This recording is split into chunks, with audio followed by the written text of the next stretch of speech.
വിശുദ്ധ ഖുർആൻ വിവരണം അധ്യായം 26 167 മുതൽ 175 വരെയുള്ള സൂക്തങ്ങൾ. ആ ജനതയുടെ പ്രതികരണം ഇതായിരുന്നു: ഞങ്ങൾക്കെതിരെയുള്ള ഇത്തരം വിമർശനങ്ങളിൽ നിന്നും നീ പിന്തിരിയുന്നില്ല എങ്കിൽ ഈ നാട്ടിൽ നിന്നും ആട്ടിപ്പുറത്താക്കപ്പെടുന്നവരുടെ കൂട്ടത്തിലായിരിക്കും നിന്റെ സ്ഥാനം. ലൂത്ത് പ്രതിവചിച്ചു: നിങ്ങളുടെ ഈ ദുശ്ചെയ്തികളെ വെറുക്കുന്നവരുടെ കൂട്ടത്തിലാണ് ഞാൻ. അദ്ദേഹം പ്രാർത്ഥിച്ചു: രക്ഷിതാവേ, എന്നെയും കൂട്ടരെയും ഇവരുടെ ഈ ദുശ്ചെയ്തികളിൽ നിന്നും രക്ഷിക്കണമേ. അങ്ങനെ നാം അദ്ദേഹത്തെയും അദ്ദേഹത്തിൻ്റെ കൂട്ടരെയും രക്ഷിച്ചു. അവശേഷിച്ച ആ കിഴവി ഒഴികെ മറ്റുള്ളവരെയൊക്കെയും നാം വറ്റെ നശിപ്പിച്ചു. നാം അവർക്ക് മേൽ ഒരു മഴ പെയ്യിച്ചു. മുന്നറിയിപ്പ് നൽകപ്പെട്ടവരിൽ പെയ്ത ആ മഴ അതിഭീകരമായിരുന്നു. ഇതിലൊക്കെ തീർച്ചയായും വലിയ ദൃഷ്ടാന്തമുണ്ട്. പക്ഷെ അവരിലധികവും വിശ്വാസികളായിരുന്നില്ല. തീർച്ചയായും നിന്റെ റബ്ബ്, നിന്റെ രക്ഷിതാവ് അജീയനാണ്, കരുണാമയനുമാണ്. ലൂത്ത് നബിയുടെ ആ ജനതയിൽ പടർന്നു പിടിച്ച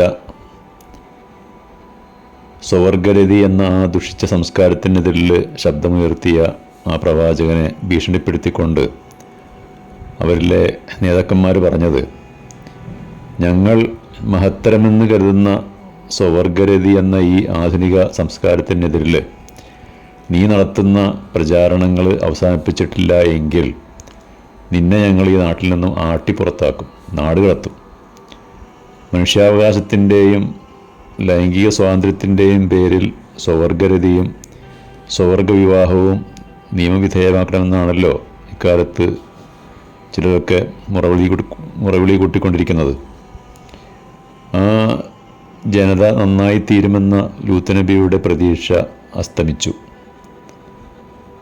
അവരിൽ ദൈവിക ശിക്ഷ ആപതിക്കുമെന്ന് അദ്ദേഹത്തിന് മനസ്സിലായി. അതിനാൽ അദ്ദേഹം തൻ്റെ ഇരു കൈകളും ഉയർത്തിക്കൊണ്ട് ദൈവത്തോട് പ്രാർത്ഥിക്കുകയാണ്: എന്നെയും എൻ്റെ കൂടെയുള്ളവരെയും എൻ്റെ അനുയായികളെയും വരാനിരിക്കുന്ന ആ ഭയങ്കരമായ ശിക്ഷയിൽ നിന്നും രക്ഷിക്കണമേ. അദ്ദേഹത്തിൻ്റെ പ്രാർത്ഥന ദൈവം സ്വീകരിച്ചു. ശിക്ഷ ആപതിക്കുന്നതിൻ്റെ തലേ ദിവസം രാത്രിയിൽ തൻ്റെ അനുയായികളെയും കൂട്ടി പുറപ്പെടാനുള്ള കൽപ്പന ലഭിച്ചു. പക്ഷെ അദ്ദേഹത്തിൻ്റെ ഭാര്യ ആ ധിക്കാരികളായ ജനതയോടൊപ്പമായിരുന്നു. അവരെ ഒഴിവാക്കിക്കൊണ്ട് ലൂത്ത് നബി തൻ്റെ അനുയായികളെയും കൂട്ടി അർദ്ധരാത്രിയോടുകൂടി അവിടെ നിന്ന് പുറപ്പെടുകയാണ്. അങ്ങനെ ലൂത്തും സംഘവും ആ നാട്ടിൽ നിന്ന് രക്ഷപ്പെട്ടു കഴിഞ്ഞു. അതോടെ ആ നാട് ദൈവിക ശിക്ഷയിൽ ആപതിച്ചു.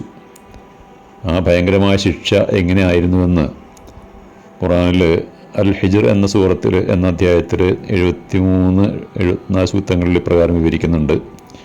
പ്രഭാതവേളയിൽ ഒരു ഘോര ഗർജനം അവരെ ബാധിച്ചു. അതോടെ ആ നാടിനെ നാം കീഴ്മേൽ മറിച്ചു, ചുട്ടുപഴുത്ത പാറക്കല്ലുകൾ വർഷിച്ചു. അങ്ങനെ ആ ജനതയെ നാമാവശേഷമാക്കി. അശ്ലീലവും അധാർമികതയും നിറഞ്ഞ ഇത്തരം സംസ്കാരങ്ങൾ വെച്ച് പുലർത്തുന്ന ഏതൊരു സമൂഹവും നശിച്ച് നാമാവശേഷമാകുമെന്നൊരു മുന്നറിയിപ്പാണ് ലൂത്ത് നബിയുടെയും ജനതയുടെയും ചരിത്രം ഈ ലോകത്തോട് വിളിച്ചു പറയുന്നത്.